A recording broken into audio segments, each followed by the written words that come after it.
Welcome to another episode of The Boss Experience, the podcast that helps you turn your expertise into an online business that replaces your 9 to 5 income.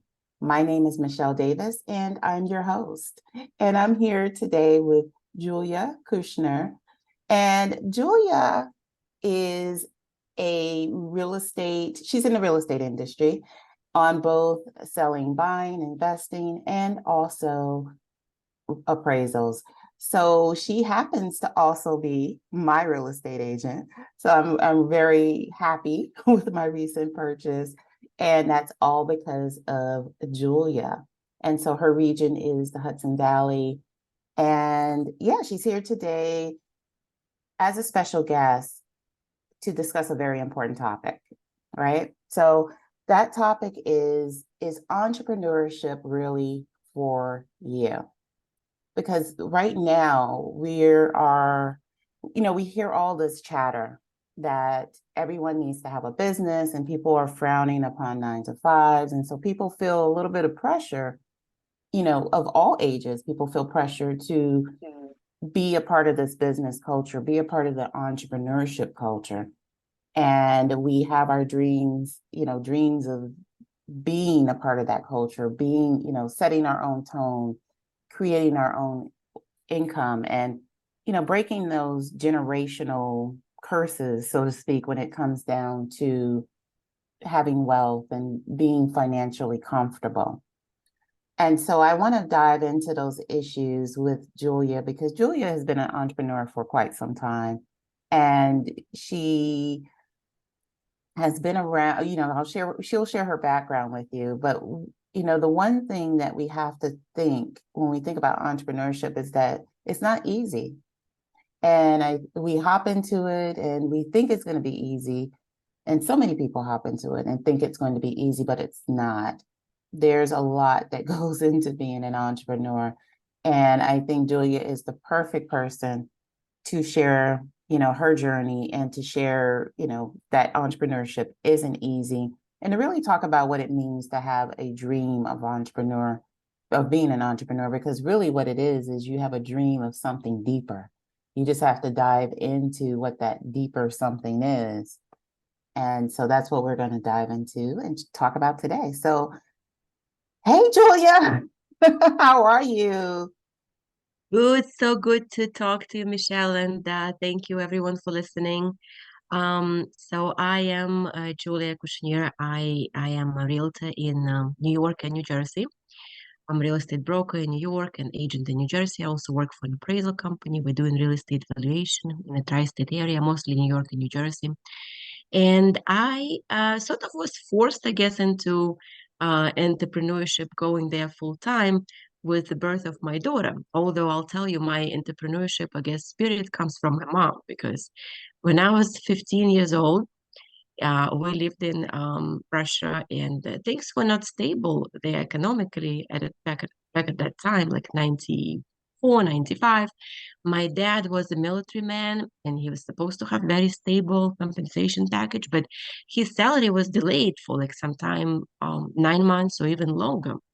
So me and my mom were forced into entrepreneurship as far as figuring out what is the need, what people could need. And at that time, she was selling Mary Kay cosmetics and Oriflame cosmetics. So I joined her in. I've been selling it actually in school to my fellow students, to teachers.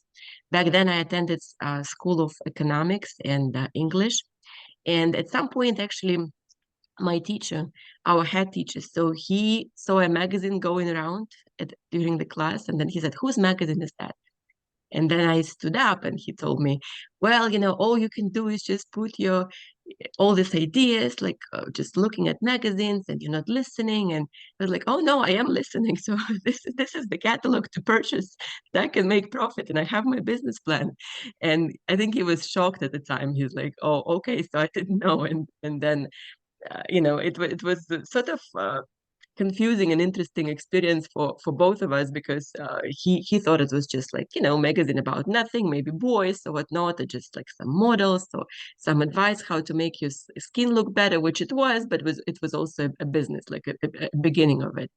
I've been also teaching some students in my class and some friends of my parents English because it was always my strong side, and I charged like a little bit to tutor. So that was another way how I was making money. And then when I was a student, I also worked as a tour guide. So I always liked working with people and always like having my own money. So always was looking for ways like, so what do people need? What can I offer? What services I can offer that I can always have my own pocket money. I don't have to ask my parents for it. And that's pretty much how it started. So when I came to US though, I did have full-time jobs for probably about 10 years until we decided with my husband to open our own coffee shop. So it was, I think at that time I just maybe was ready to quit 9 to 5.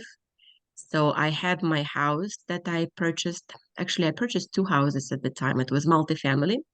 And the reason why I went for multifamily, it was always like that I'm not a slave of a mortgage and I have funds saved and money to travel or help my family. So what else? Of course, it's much nicer to live in a single family home and you don't have any interruption and it's more enjoyable. But I feel from practical point of view, that was my cushion, my net, how I can start something and try myself as an entrepreneur. I realized that coffee shop experience is like throwing a party every single day. And probably after 6 months or so, well, back at that time, I was pregnant and my dad passed away. So it was like too many things came into that, part of growing a business and then dealing with personal issues, family health, death in the family. So we just decided that it's not exactly for us, just because, again, it's just very, very time consuming, and I wanted to have a business with more consultation approach and more flexibility in the schedule. So I don't have to be in a coffee shop, say at 7 a.m. or 8 a.m., or I don't have to worry as much about employee being there on time, watching them in the camera. So like you said, Michelle, so it's definitely not easy, even if you hire somebody else. So because no one will treat your business like you do. So we are motivated. We will show up a lot more business owners than someone who works for us. It's just the way it is. Now, even now, when I have an assistant, technically she's supposed to start at 10 a.m. from 10 to 2, but she will sometimes join at 12 o'clock or later, or she's a student and there will be always some kind of excuse. But I also understand about limitations of people and then budget, and it still works for me, I guess. Her contribution that she brings in my business, that I sort of let it go and let her catch up with hours later. But going back to how I got into real estate, I think that was the time when I gave birth to my daughter, and I just knew that I don't want to go back to 9 to 5 because it will not work. That concept of bringing a 3 month old baby or 6 months old baby to a daycare to people who I do not know. Um, I wanted to have something more flexible. And that's how I ended up getting my license. Actually, I had my license by then when I became a mom. So I already had the license and I did a couple of transactions and I started growing it full time. I also worked with CPA, preparing tax returns. So all of these things I could do remotely while spending time with her. And then sometimes I would bring her an appointment too, like if I had to, if I didn't have anyone to leave her with, I would say, "This is my assistant," and people would smile like 6 months old, but and slowly we grew into that. And of course, understanding how to grow it and how to make sense out of expenses and produce income and how many transactions you need to do per year. Actually, I felt joining Kelly Williams was very helpful in that respect, even though I was already a seasoned realtor, but Kelly Williams has a very good training for new agents to treat this as a business. So having that plan in mind. So yes, so if I want to make, say, $100,000 per year, then how many transactions do I need to do in a year? And then how many sellers and buyers do I need to have at a given time every month, or say every 2 weeks, or how many listing appointments I need to go to, or buyers appointments, in order to make it happen. So definitely it helps to break it down in a step-by-step um, plan, because initially it can seem overwhelming, but it's definitely doable. And then sky becomes limit, because you also you get to know deals in the area. You come across deals, maybe buying something below market value, and that's your opportunity also to grow and say become a landlord. That's how I became a landlord. And many people will not want to be landlords because it definitely comes with headaches. However, I feel in life there's no, no pain, no gain. So sometimes we have to go through that. And I'm just hoping that maybe in 20 years, when all the mortgages will be paid and I can sell these properties, I will be able to comfortably retire and not having to worry about how I'm going to afford anything. Like, so whether it's traveling, and of course it's frugal lifestyle too, and not buying things that we don't need. But for me, my big why is actually my family. So having this, it's not necessarily a big house, like $5 million house or with a pool, or I don't need to have any of that, but I do need to have a cushion so that I can help my family back home. My mom, my brother, he actually was diagnosed with cancer last year. He was only 35. And that was definitely helpful to have this fund saved and be able to help them at that difficult time. And of course, having funds to send my daughter to college or start saving, and having that in mind, that, all these things. So this probably will be my big why, as far as like why I started the business, and why I wanted to be self-employed or run a business. And I think I grew tired of just 9 to 5 and having a boss. So I just like to be my own boss. I like to set my own schedule. And of course it comes with pluses. Yes, it's a freedom. You don't have to go anywhere. Like, you don't have to get up. If you don't want to get up in the morning, you don't have to. But what I noticed that when you have your own business, you tend to work more. You tend to work like often 7 days a week.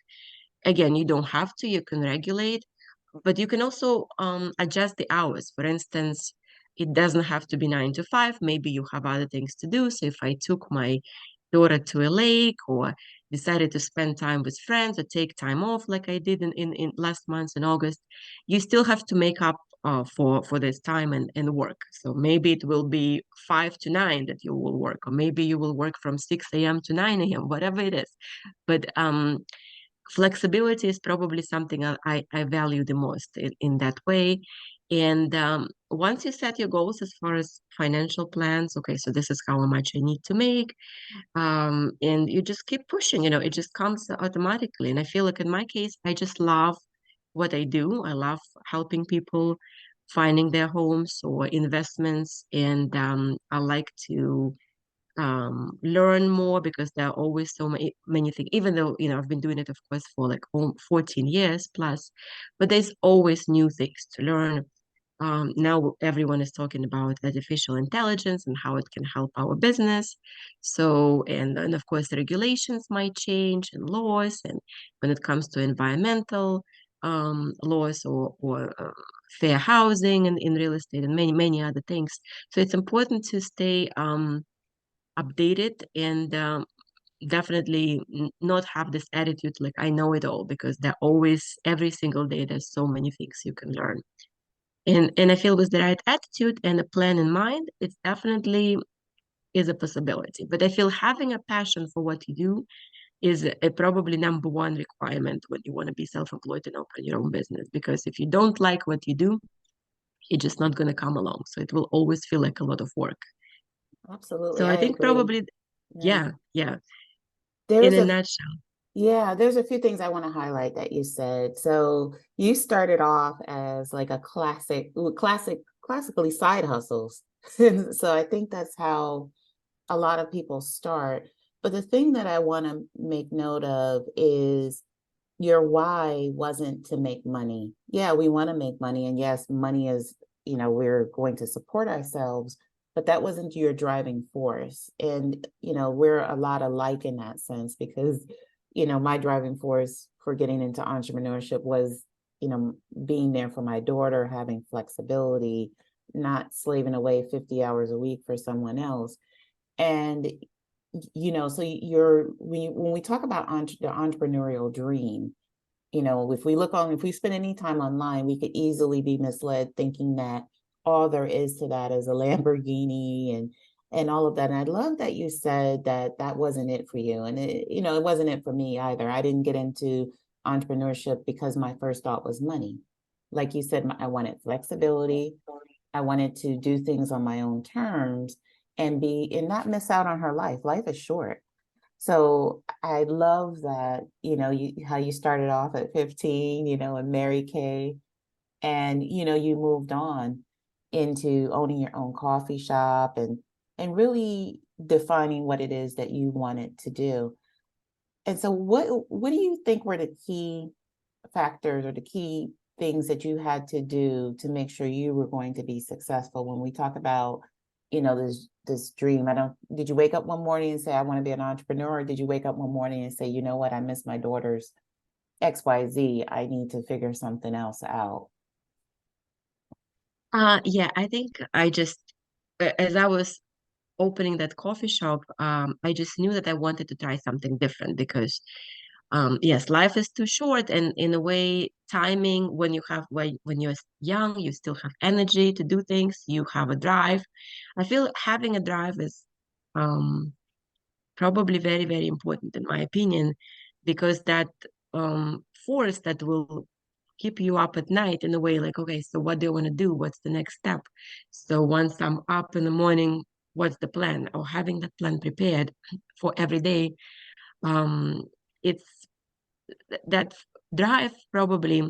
And when I work with people, because at Kelly Williams we also have the mentorship program, and sometimes I mentor, and we help people actually to start in real estate with getting their license and growing their business.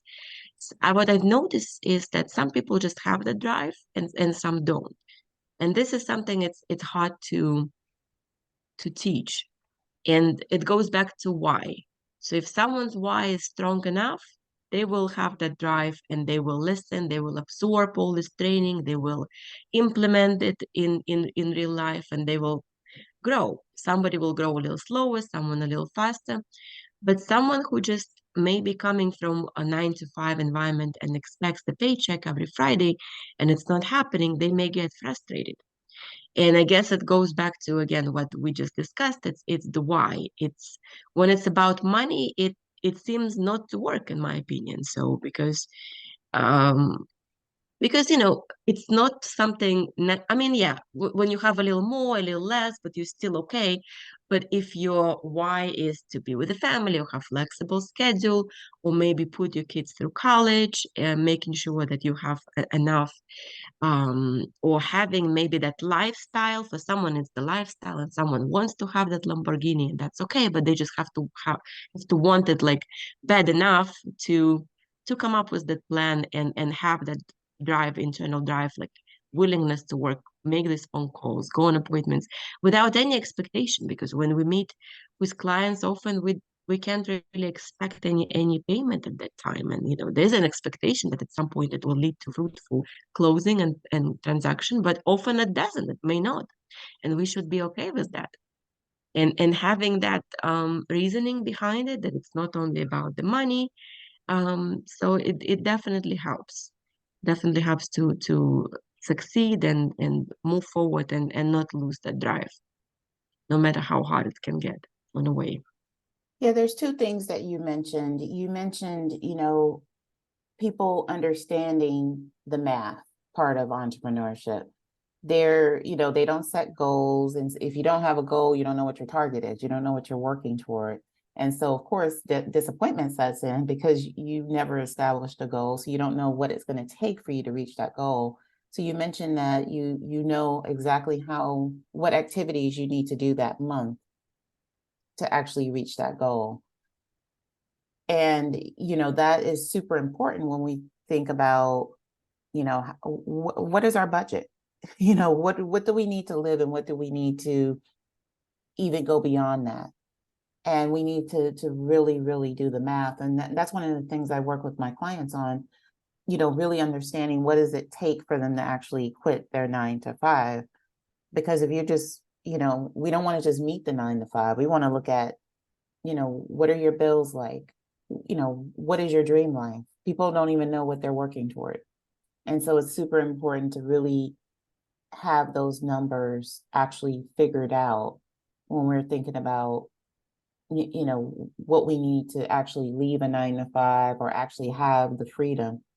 And I also love that you said that, like, the whole freedom piece, and you talked about, like, your Keller Williams, which is where you're working, and or the agency that you work through, that you run your transactions through.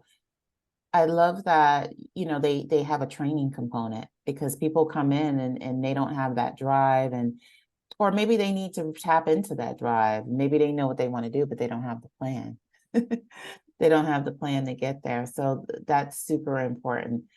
So what did it take for you to actually leave your 9 to 5?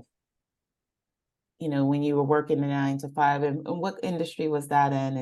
And this was before the coffee shop. Right. Yes. I worked actually for a construction company. So uh, it was a general contractor since I have a degree in construction management. So actually I did work in the field for 5+ years. And it was time intensive because one company I would start work at 7 a.m. So which means I had to get up at 5:45 to get there on time. And another company was like 8 to 5. And then at some point, you just maybe just got bored, because you got to know the job and you got to know all the activities. And then you just feel you need to try something new. But then, of course, am I prepared to do that? And when it comes to the math, in that case, I lived in a three-family house, so my housing expenses were covered. So I lived there like sort of free. I mean, of course, my it was my work, like to make sure everything works. If something breaks, something needs to be fixed in a house that I owned. But that was the cushion that I didn't have to worry at least about that part. And then I felt, well, definitely I'll make enough to to feed myself and to have maybe a little extra because beginnings might be rough. So I had some idea how to make it work, and I was willing to take a chance because I figured, if it doesn't work out, I can always go back to 9 to 5. I can always go back and find another job. So, and having that mentality, saying like nothing is final, like it's not a final decision, so there is a flexibility. You can even do something, of course, while having a job, and then you can open a business and run it remotely or evenings or weekends. So maybe for someone that gradual transition is better in a way because they feel more secure money wise, and then they can sort of like grow into that. But it depends on the industry, it depends on the involvement, if they can hire someone to fill in, or if their 9 to 5 job is flexible, maybe they don't make that much, but they have some time flexibility where they can at least make some phone calls. Maybe they can run and like say if I'm working on a project to flip a house or house renovations, and if it's like my lunch break, then I can go there back and make payments or just see how things are going. So it all depends, I guess, on the industry, on the plan, what they want to do. But yes, definitely having that sort of sober understanding how I'm going to make it work and say, okay, so if I'm quitting my job, if I'm not quitting my job, so then this is what I need to do. This is the flexibility. This is the plan. Maybe I need to hire someone. And there's so many people who can be hired part-time. It could be college students. It could be people overseas. My current assistant, she works from Philippines. So that makes it, of course, more affordable for me. Just having that, maybe mindset that open mindset that okay, so and then be able to course correct if something goes wrong, then not be upset about it, but be prepared for it, almost plan for it, that it's a given that something might not work out, especially in the beginning when you first of all do not know if it's going to be for you.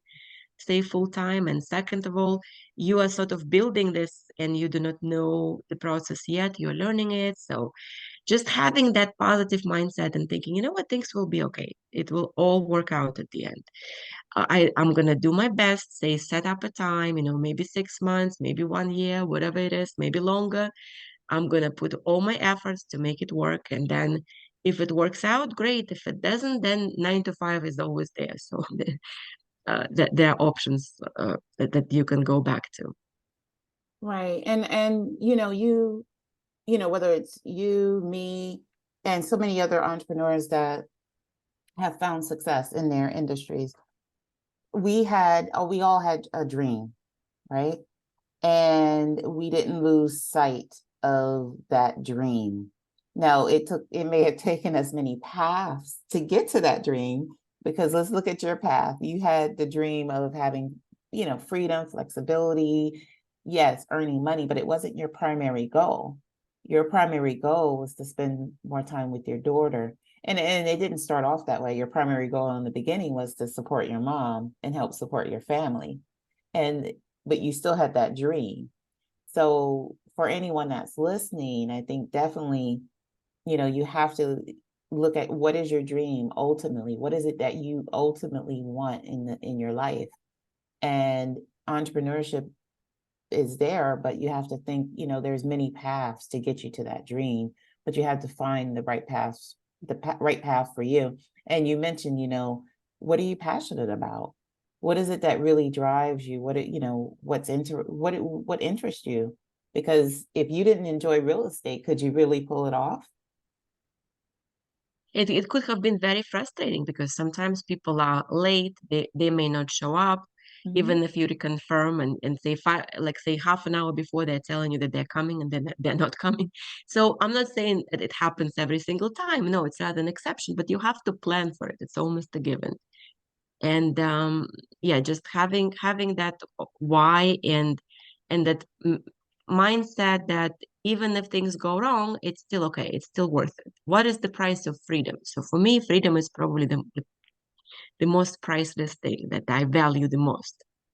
And some people may not value it as much, and this is probably, again, the hustling part comes from that. So because I value my freedom so much that I will be hustling and making things happen, because I am terrified of going to nine to five schedule. Like, I don't want to. So I'll do whatever it takes so that I don't have to become a 9 to 5 person. Or because it's never even 9 to 5 anymore. It's in my case it's always was longer, plus commute. And then by the time you leave the house in the morning and you came back from work, you don't have much energy to do things anyways. So it really becomes like maybe 6 to 7, or whatever that story could be, and with family obligations and all of it. So yeah, I guess for me, probably families, being ability to support a family and freedom were my big why, because I grew up with very little. I grew up in a 1 bedroom apartment. I had a brother, and I'm just used not to have that much, or knowing, being okay with not having um that huge mansion or luxury car and all of that, probably because I come from very humble background. But I came across some people whose dream is like, I want to have that Porsche, or I want to have that house with a pool. And that's okay, because everyone's drive is different. And that drive just has to be strong enough for us to make it hustle and make it happen, that the business, and enjoying it. I feel like if we're not enjoying what we do, again, it's just very hard. Like, it's like being married to someone you don't like, right? So how long can you take it, right? So you can take it maybe for a couple of years, and then you're just like, no, I can't, I'm out. So Mhm. And you don't want to create that same feeling you have in your 9 to 5 anyway, when you're thinking about going on your own. But the one thing I want to point out, like, yeah, your vision wasn't like, Lamborghinis and mansions, but you've created that wealth for your family through real estate. And so to be able to do that, people, they think, oh, there's one way to achieve something. And you actually are an example that there's multiple ways. Real estate was one way, but it didn't start off with real estate. But for you to think as, so far as, yeah, I could live comfortably in a single family home, but why not have a multifamily and have my mortgage paid? So you have some people that are probably, that are probably listening, thinking, I've always thought about real estate too. And, I've always thought about investing, and I've always thought about, how do I create generational wealth in that respect too. And then you have talked about, the fact that you've done flips, right? Yeah. Yes. So you've done a lot, over the course of your entrepreneurial journey.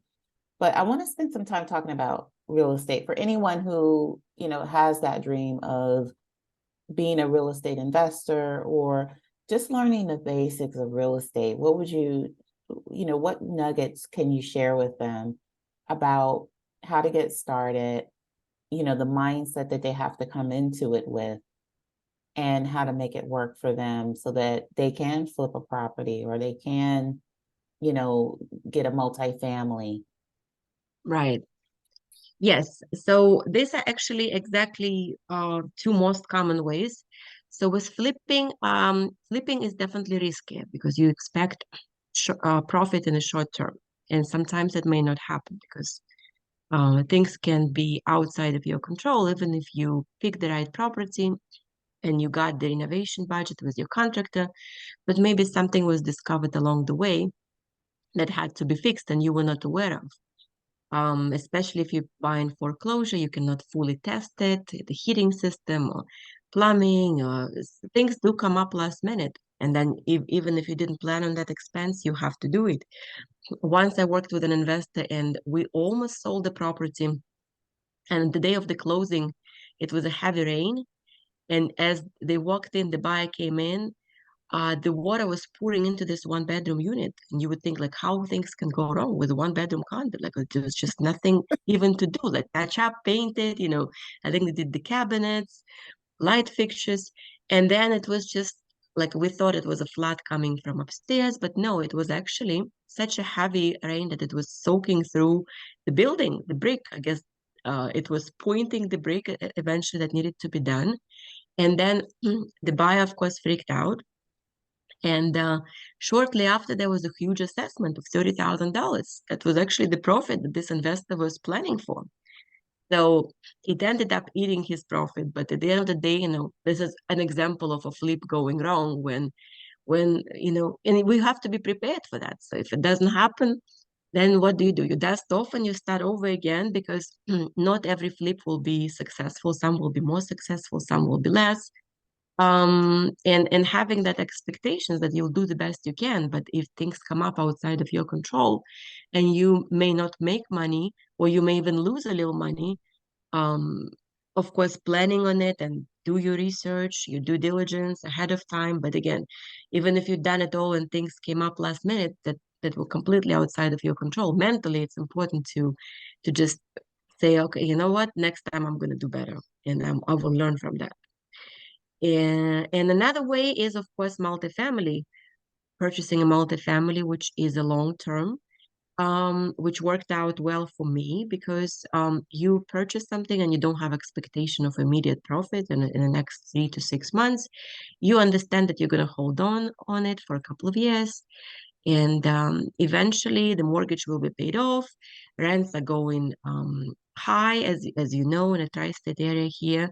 Rent they went up significantly, I would say, in the past 20 years. I'm here in this country for 20 years, and I think they probably almost tripled.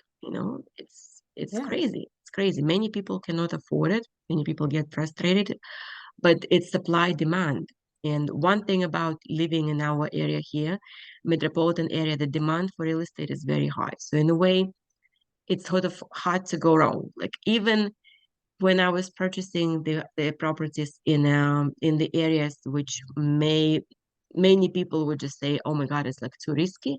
I still knew that if I buy it at the right price And even if I'm dealing with people who sometimes are a little bit borderline with income and all of that, so it's sort of expected, and this is why I'm buying it lower than if I were to buy it in a more established area. But as long as the math works and there are extra funds to put aside for any unexpected repairs. And once, say, the mortgage paid off with this, say, 5 to 10% increase, depending on if the tenant is moving out, then of course you can jump to higher rate right away. They don't usually like when you do increases all of a sudden, but if you do gradual increase, they sort of expect it. Say if you do 5% increase every year, it's better for them psychologically, and it's better for us as landlords to do it, as opposed to like, oh well, you've been here for 10 years, now I'm gonna raise it by $500. Even though it's reasonable, psychologically it just doesn't sit well with them and they get very upset. So that would be my probably advices when it comes to raising it, being consistent, keeping up the property. Don't let it being run down. You don't have to do expensive repairs, just like fresh coat of paint, just making sure that it looks taken care of, so that if one day when you need to put it in the market and sell, you can get the best possible value for it. And of course, having that income up to date, because sometimes you look at the properties and the real estate agents will tell you, well, but it's below market. Well, then you have to set time aside. Okay, if it's below market, so what do I do? Do I kick them out? Do I raise it, which they will be upset? Do I do gradual raise? So all different strategies that you need to take care of. But then when you're on the other side and you're selling, so of course, if you're charging the market rate and the property looks taken care of and everything is addressed more or less, it's just much easier to sell it for for good market rate and make money. Now, when you made your purchases, did you use your own money or did you use loans? Did you use what they say, other people's money? What would be the best way for someone to actually get into investing? Actually, a lot of properties could be purchased with 3.5 or 5% down. There are conventional loans available. Of course, it goes to debt to income ratio. Currently, I work also with Brighton Bank, so we do mortgages too.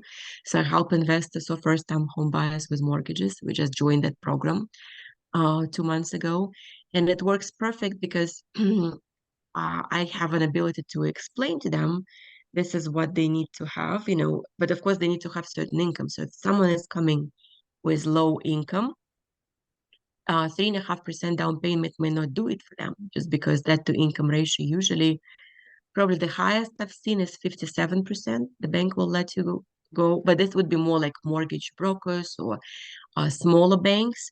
Many large banks, like say Chase, Bank of America, Wells Fargo, they are very conservative. So they will actually be like at 37% debt to income ratio, 43%.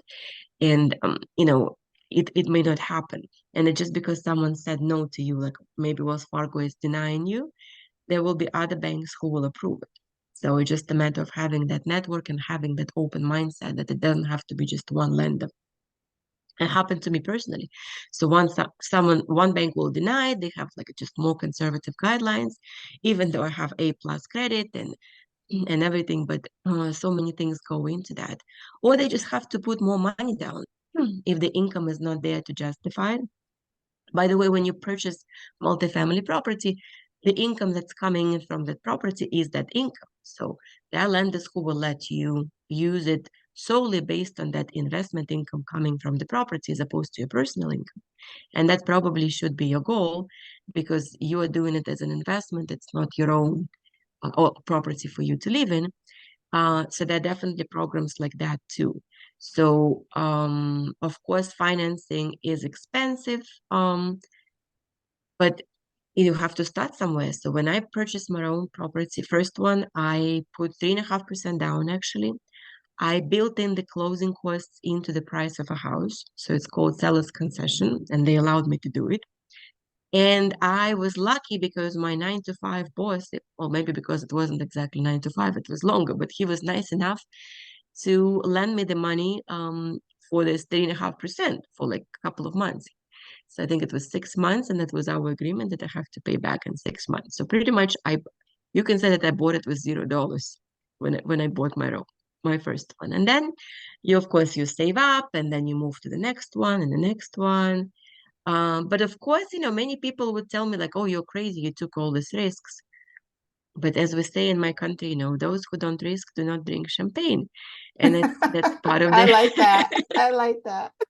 that's part of the process. So yes, sometimes it can seem like a lot on your plate. And I feel like again, going back to entrepreneurship, we in general we're willing to take risks more so than other people.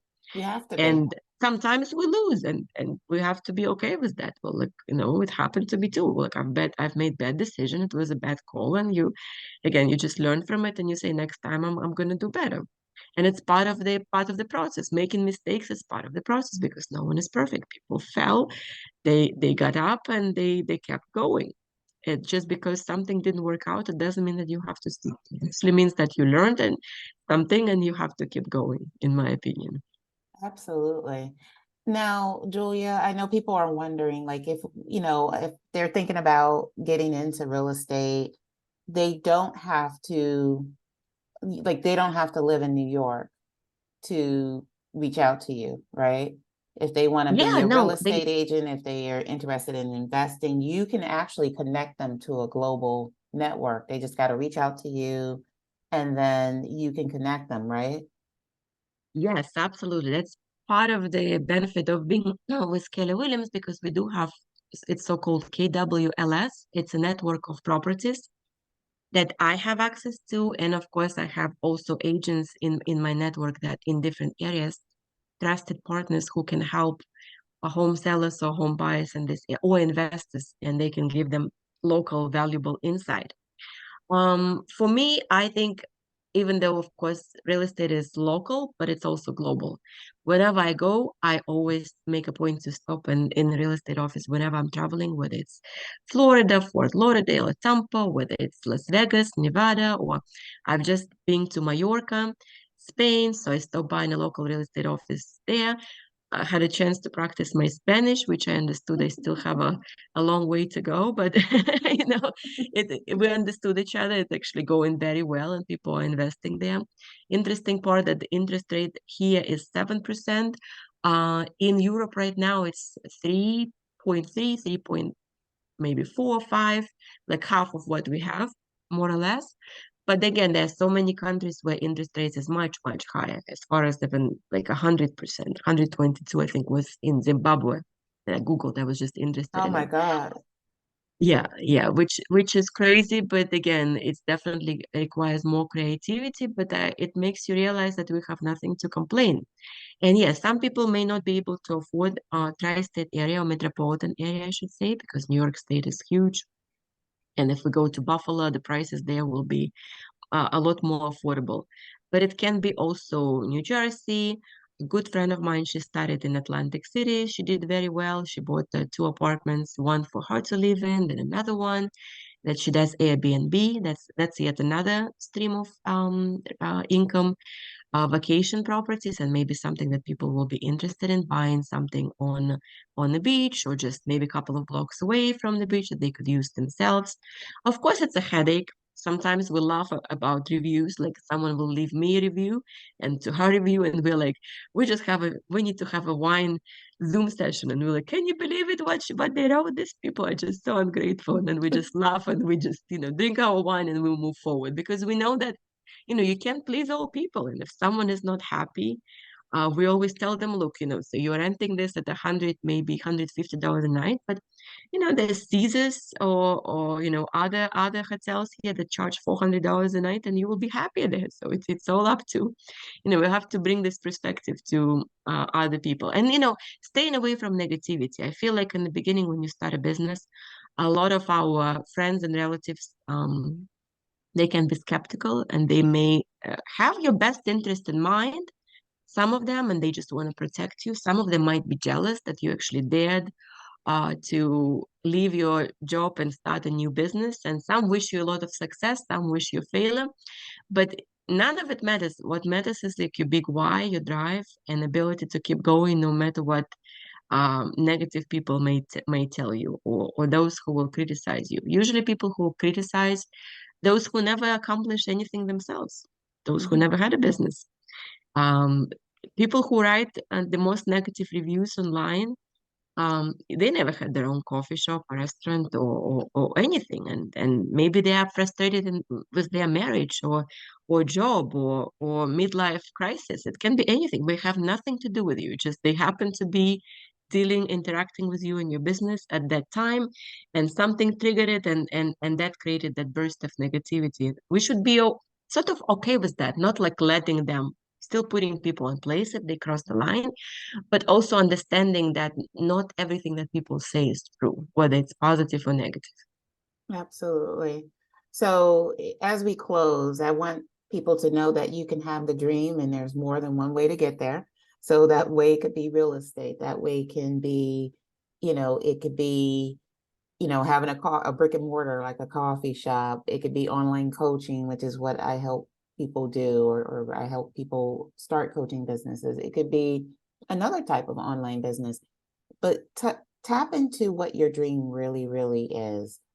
And the other takeaway from this episode, I think people need to get is start somewhere. Because if you're waiting for this perfect starting point, and I think you heard Julia mention multiple times, like it took several different, business opportunities for her to figure out what was going to work for her. And her why evolved, but she was in tune with what she needed. It wasn't just about, oh, I need to make more money or I need a new car. It was deeper than that. And so you definitely have to go deep when it comes to your why. And you need to surround yourself with the right people, and you need to know your math. Like, what is it going to really truly take for you to be able to quit your 9 to 5 and do it comfortably and not fall flat on your face?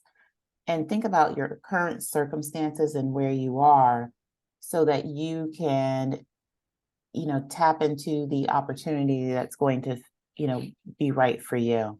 And regardless of what opportunity you choose, you have to have determination. You have to, take action. You can't be someone sitting around procrastinating.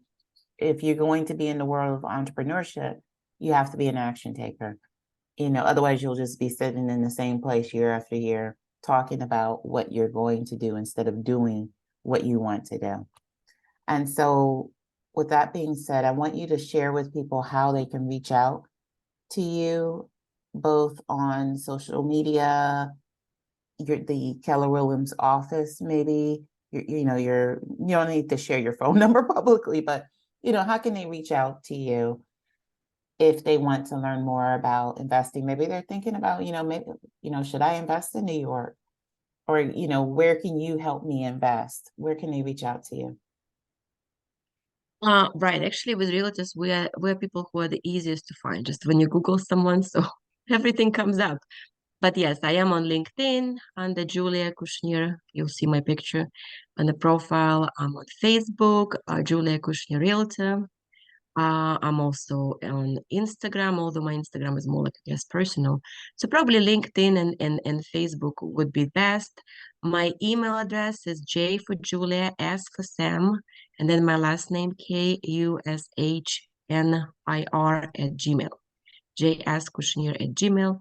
So you can use any of these venues to reach me, message me, and I'm happy to help you in any way I can.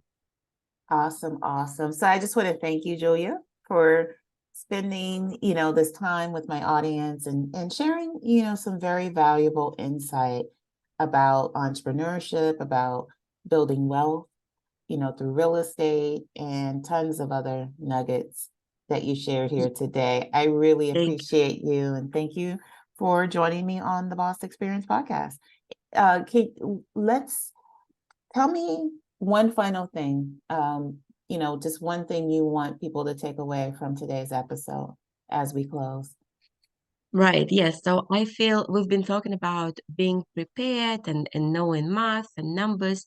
And sometimes, if someone is coming from a background that has nothing to do maybe with budgeting, especially if they are artists, it might be hard. So I feel having a coach by your side, someone who will help you create that business plan, is very, very important. And I know, Michelle, you're doing such a fabulous job helping people do so. And because that will just set you for success instead of failure. And that will lead to less unmet expectations, hopefully none. So you cannot maybe be prepared for everything in life.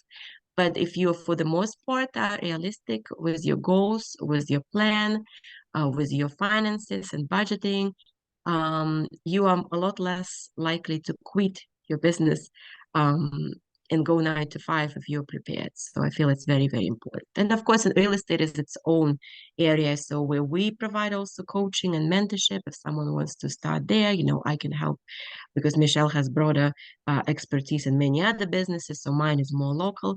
But the idea is the same. So just get prepared, figure out what you need, talk to people, talk to entrepreneurs instead of those maybe who are 9 to 5. They may have your best interest in mind again as your friends and family, but talk to people who learn from people who succeed, not from those who failed, or not from those who are negative and they're just trying to talk you out of starting your dream. Because if you never start, you'll never achieve. So the longer you wait, like Michelle said, the less likely you're ever going to start. So because there's never the right time. It's like having kids, when is the right time to have kids? It's never. But So it's the true. same thing about business. So you have to start. The sooner, the better. Awesome, awesome. So thank you so much, Julia. And I want to thank everyone for tuning in to this episode of the Boss Experience podcast. I can't wait for you to join me for a future episode. Take care and be well. Take care. Bye-bye.